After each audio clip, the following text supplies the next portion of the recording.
கடக ராசிக்காரர்களே, வழவழா கொழகொழான்னு வளைச்சி வளைச்சி பேசாமல் எந்த ஒரு விஷயமா இருந்தாலும் தெள்ளத் தெளிவாக தேங்காய் உடைக்கிற மாதிரி பளிச்சுன்னு பேசக்கூடியவங்க நீங்கள் தாங்க.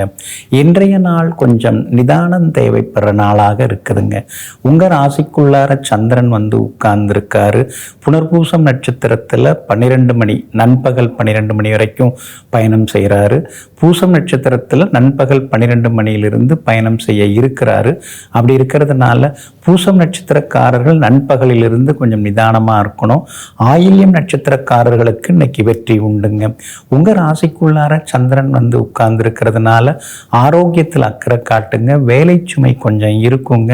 திடீர்னு கோவப்படுறது, கொஞ்சம் ஆவேசமாக பேசுறது, பழசெல்லாம் ஏதாவது மனசுக்குள்ளே நினச்சிக்கிறது, இதெல்லாம் தேவையில்லாததுங்க. இன்னைக்கு என்ன நடக்க போகுது அப்படிங்கிறத பார்த்துக்கிட்டு கொஞ்சம் பொறுமையாக இருந்தீங்கன்னா நலமாக இருக்கும்.